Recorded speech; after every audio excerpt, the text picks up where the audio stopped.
Magyarországon az 1920-as évektől kezdték egységesíteni, és 1929-től szabványosították a turistajelzéseket.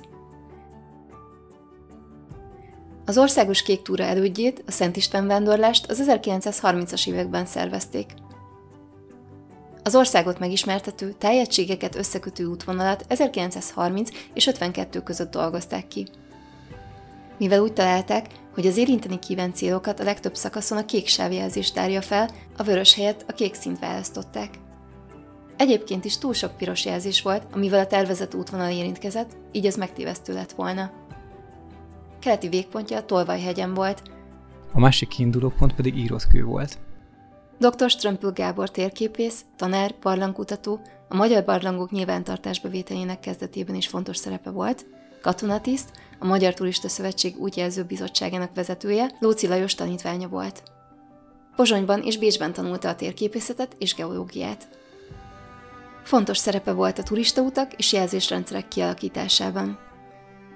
Ő vezette a Szent István vándorlás nyomvonalának megtervezését, amit 1938-ban jelentettek be az államalapító Szent István király halálának 900. évfordulója alkalmából. Az ország két végéből indított vándortúra az erre az alkalomra kialakított nyomvonalvezetésű országos kéksáv turistajelzésen vezetett, így ez Európa legrégebbi hosszútávú turistaútja. A teljesség igénye nélkül meg kell említenünk Fábián Miklós, Kovács Ferenc, Mihály Jenő, dr. Tóth Dezső, dr. Zsemberi Gyula és Ritvai Tibor szervezői részvételét. A szervezők kifejezték reményüket, hogy ez a turista országvándorlás nem múlhat el nyomtalanul, és víziójuk valóra vált, mert ez a nyomvonal az 1952-ben alapított országos kék túra elődje. Dr. Vízkeleti László, Bokodi József, Forgó János és Túróczy Lajos támogatásával 1952 elején kezdeményezte az országos kék túra mozgalom meghirdetését. Ekkor még Tapolca és az akkor Sátoros hegységnek emlegetett Zempléni hegység Tolvajhegye között.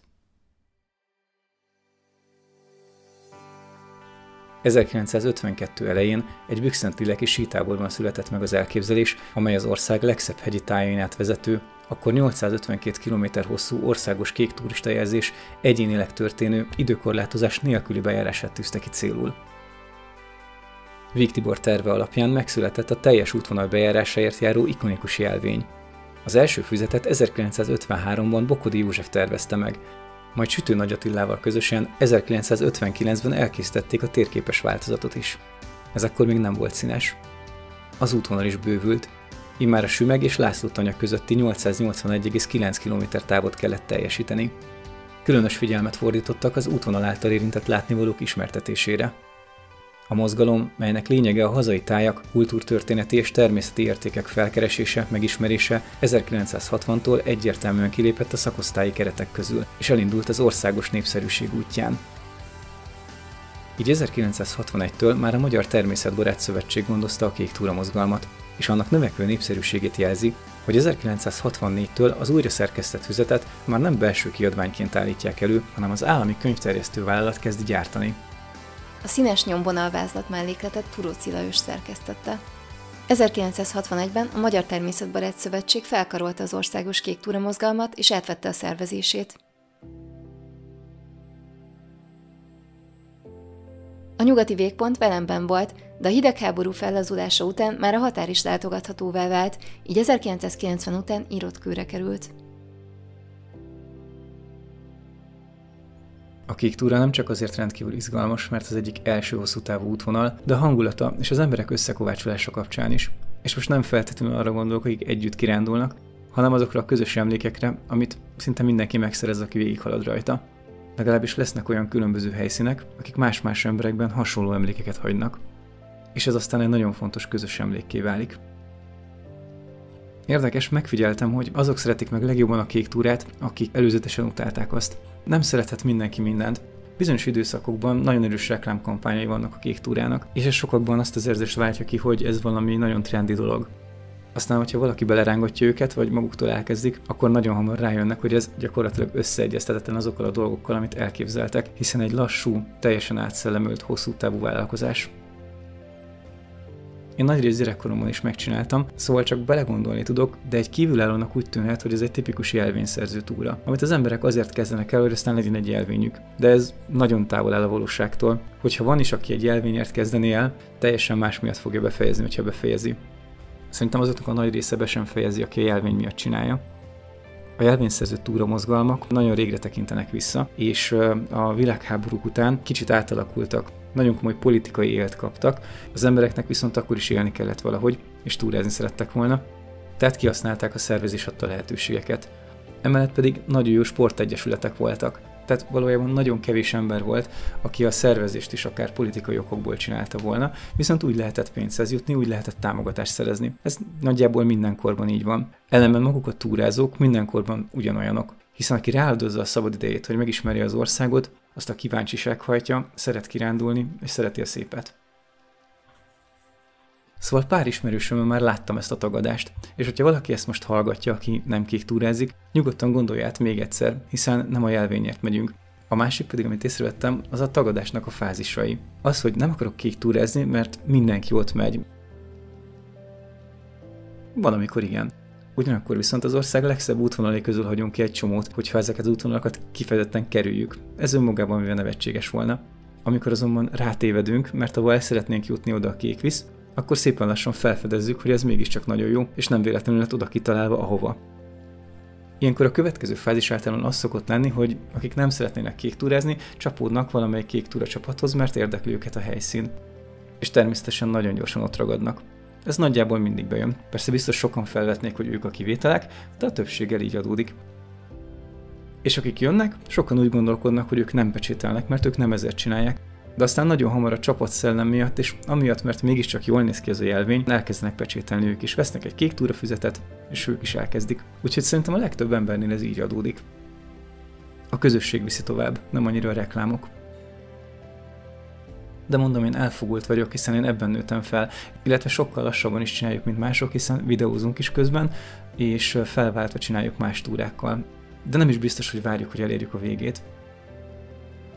Közben pörögnek a háttérben édesapám 1979-es felvételei, ő akkor csinálta először, és ezekből is látszik, hogy miért érdemes elindulni. A kék túra arról szól, hogy mindezt megnézzük. Ezért aztán tőlem távol el egy kicsit, amikor sportot csinálnak belőle, amikor végigszaladnak rajta, vagy nagyon sokszor megcsinálják, bizonyos időn belül. Hogyha persze megnézik mindazt, ami érdekli őket, akkor ez teljesen jó, meg amúgy is, tehát miért ne lehetne így használni ezt az útvonalat. De számomra ez például elképzelhetetlen, mert mi folyamatosan mindenhol megállunk. Érdekes trend, hogy míg régen a legszebb várakban és a látványosságoknál helyezték el ezeket a pecsételőhelyeket, addig most már ezeket inkább leágazásokon lehet megtekinteni, kitérőkön. Ami azt jelenti, hogy a várakhoz természetesen az elalak, tehát a romjel, a csúcsokra a háromszögjel, a kutakhoz a telikarika, és így tovább, tehát a különböző szabványos jelzések visznek el oldalirányban, és nagyon sokan ezeket vagy elvétik, vagy nem is nagyon keresik meg, mert fáradtak, nem érdekli őket annyira. Szóval a kék túra mostanában egyre több látványosságot kihagy, és csak úgy viszi az embert, amivel az a gond, hogy ez így nem ugyanaz az élmény, mint régen volt. Persze ennek indokolható okai is vannak, néhány esetben jogi okai, máskor természetvédelmi területekről szeretnék levenni a terhelést, mivel egyre többen túráznak, azt a megnövekedett turisztikai nyomást már nem annyira viselik el a szenzitív területek. Ilyenkor áthelyezik a túraútvonalat, hogyha az lehetséges. De azt végképp nem értem, hogy amikor a várakba régen fel kellett menni és ott kellett pecsételni, most miért a vár alatt megy el és kitérőn lehet megközelíteni. De hát ezek trendek. Minden esetre mi igyekszünk mindig mindent megnézni, ami csak érdekel minket. És hogy hogyan készülhetünk föl rá, erről készítettünk korábban egy videót, azt itt belinkeljük, illetve érdemes megnézni az alaptúra filmet, a 1,5 millió lépést. 1979. július 31-e és október 14-e között a Magyar Televíziós stábja Peták István szerkesztő és Rockenbauer Pál rendező vezetésével keletről nyugatra 77 nap alatt teljesítette a nyomvonalat, amit a filmsorozat készítése közben fordulatszámláló kerékkel le is mértek. És ebből készült el a 1,5 millió lépés Magyarországon című 14 részes film. 1989-ben megszületett a Dél-Dunántúli kék túra, aztán 1996-ban az Alföldi kék túra is. A 3 útvonal egyben a 2500 km hosszúságú országos kékkör. 1996-ban közvéleménykutatás alapján az akkor 15 éves 1,5 millió lépés Magyarországon volt a legkedveltebb magyar sorozat. Ez persze nem a véletlenen múlt. A 1,5 millió lépés forgatását nagyszabású előkészítésre alapozták. Peták István minden érintett település vezetőjének írt levelet, hogy írják össze, amire büszkék, a nevezetességeket, népi és természeti látnivalókat, valamint felvette a kapcsolatot botanikusokkal, geológusokkal, számos szakemberrel és rengeteg művet elolvasott. Így összeállított egy részletes szakanyagot, ami alapján 1978 őszén Rockenbauer Pál és Sáfrány József gyalogosan végigjárták a teljes útvonalat, és ellenőrizték a leírtakat, mind a látnivalók állapotát, mind a személyeket, akikkel interjút szeretnének majd készíteni. Így minden forgatási napot előzetesen megterveztek. Közben persze összeismerkedtek a potenciális riportalanyokkal. Ennek köszönhető, hogy a forgatás során mindenki szívélyesen fogadta őket, és szinte azonnal megnyíltak a stábnak. Ez valószínűleg Rockenbauer Pál megnyugtató, őszinte stílusának köszönhető, akivel ekkor már nem először találkoztak. Szabados Tamás operatőr sem először forgatott Rockenbauer Pállal, és az egész csapat összhangban volt, ami számunkra, a nézők számára szintén érződött, mert ez egy nagyon őszinte, rendkívül személyes hangvételű sorozat volt. A stáb belső tagjai voltak még Stenszky Gyula és Szabados Tamás operatőrök, Sáfrány József rendezőasszisztens, Tubai László segédoperatőr, Faludi Sándor hangmérnök, Heinz László világosító, a kereket pedig Tolnai Ferenc tolta. Sinkó Lászlót maga Rockenbauer Pál kérte fel narrátornak. Nagyon jó választásnak bizonyult. Róla egyébként nem mindenki tudja, de Sinkovics Imre testvére. A kiinduló ponttól csak füzérig tartott a stábbal, mert be volt táblázva, előre el volt kötelezve már a színház felé. De azért időnként be tudott csatlakozni, és barátai kérésére elvállalta, hogy Budapesten végignarrálja a teljes sorozatot. A stáb keletről, a Nagymilisztől haladt nyugat felé. 1979. június 30-án kezdtek az Ámplénben, 31-én reggel 7 órakor indultak el. Napi 13 és 18 km között haladtak, és ekközben 5-6 órányi idejük maradt még megállni filmezni. Ezt az időt általában kiemelt témákra, interjúkra, találkozásokra tartogatták. Október 15-én fejezték be a forgatást az Írótkő alatt, a Szentvid kápolnánál és a Cáki Szerétgesztenyésben. A stáb belső tagjai tényleg nem mentek haza 76 napig, és ez alatt az idő alatt valódi szabadnapjuk sem volt. Ezt is egy expedícióként fogták fel, mint a korábbi ázsiai és afrikai filmes útjaikat. Ez olyannyira igaz, hogy a kullancsok által terjesztett agyhártyagyulladás ellen Ausztriából hozatott a magyar televízió védőoltást, és a jogi problémák elkerülése végett azt minden stábtagnak kötelezően beadatták. Heinz László egy interjú során mesélte, hogy világvége hangulat lett úrrá a csapaton az utolsó 1-2 napon, mert annyira összeszokott a társaság, és akkor ott már annyira távolinak tűnt a városi élet. Az operatőri és a hangmérnöki munkát erősen nehezítette a 7 kilónál is nehezebb kamera és a 13 kilós hangfelszerelés. Így aztán nem vittek magukkal szabványos állványt sem. De a túrafilmektől pont ezt a képi világot várjuk. A felvételek folyama így életszerű. És ki kell emelni, hogy a kamera néhai bemozgásától és attól eltekintve, hogy a mikrofon néha megjelenik egyes felvételek szélén, a felvételek művészire sikerültek. A képkivágások, a hatások, az operatőri teljesítmény annak ellenére professzionális, hogy nem vihettek magukkal végtelen számú különböző látószög tartományú csereobjektívet, és hogy az egyébként minőségű színes filmeket az exponálás után nem lehetett azonnal az előírásoknak megfelelően hűtőbe helyezni, és napokig utaztatták őket. Így a színek eleve nem lehetnek olyan élénkek, mint az akkoriban forgatott játékfilmek esetében. Az operatőrök gyakran felmásztak épületek tetejére, templomokba, fákra, hogy ideális szögből vessék fel az adott jelenetet. Nagyon jól komponált képsorokat látunk, amiket néhol az átkötések érdekében muszáj volt összefűzni olyan rezgéstől nem mentes képsorokkal, amik megismételhetetlen pillanatokat rögzítettek. És ezzel megszületett a belföldi túrafilm műfaja. A korszak tájfilmétől és természetfilmétől merőben különböző alkotás nem múló népszerűségre tett szert. A személyességével, őszintességével és megfogható felépítésével eléri, hogy a néző is a túra részesének érezhesse magát. A forgatást 2 éves utómunka követte, és az első epizód 1981. május 12-én egy keddi napon került először adásba, és hetente adták le a 14 részt. Felmerülhet, hogy milyen szerepe van a sorozatnak a Kék túra népszerűsítésében, illetve hogy mennyiben járult hozzá annak népszerűvé válásához. A kék túrázás 1962-től vált széles körben népszerűvé, és tény, hogy a sorozat adásba kerülésének évében a kék túrát teljesítők száma megkétszereződött, de ez valószínűleg véletlenül van így. Az előkészítés és a forgatás időszakában más csoportok is felfedezték az ország szépségeit a kéken. Például annak a csoportnak, akikkel édesapám először teljesítette a kék túrát, a kék túra jelvényeik számai közvetlenül a 1,5 millió lépés tábjának kék túra jelvény számai előtt vannak.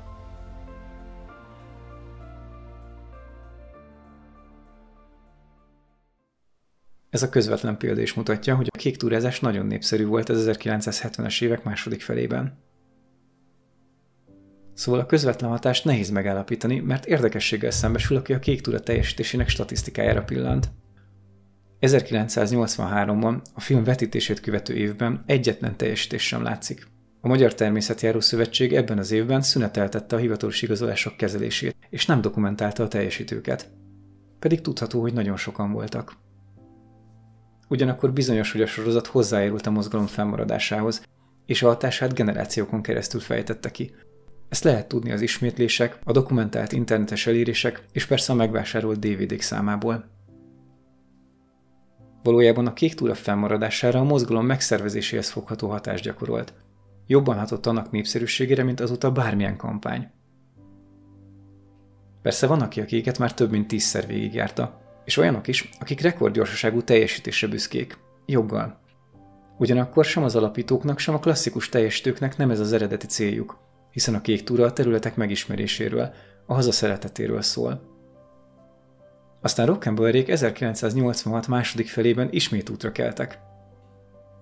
És ebből is látszik, hogy milyen komolyan vették ezt a témát, mert megtették volna, hogy külföldön forgatnak, de ezeket a tájakat választották. Az akkori nyugati végpontból, Velemből indulva 42 nap alatt 680 km gyalogolva jutottak el Szekszárdig. Elkészült ez is Még egy millió lépés című második gyalogfilmük, amely a Dunántúli régiót mutatja be. Kordokumentum ez is. Ahogyan azok a fotók is, amit a túrázók készítettek már az 1900-as évek elejétől kezdve. És azok is, amiket a kék túrázók készítettek a 60-as évektől. Érdemes lenne ezeket egybegyűjteni. Reméljük, valaki felvállalja majd. Minden esetre én arra buzdítok mindenkit, hogy küldje el a képeit a Fortepánnak. Még akkor is, hogyha nem tartja annyira érdekesnek őket. És még akkor is, ha nem ennyire régiek. Nagyon izgalmas lenne összegyűjteni ezeket a helyszíneket a 60-as, a 70-es, a 80-as, de akár a 90-es évekből is. Főleg, hogyha a benyújtók egy kis történetet is írnak hozzá, amit csak ők tudhatnak. De legalább feltüntetik a képkészítés körülményeit. Ne hagyjuk ezt az értéket elveszni, mert ez egy kis időablak a legszebb tájainkról, és az életérzésről, a korokról, a hangulatokról.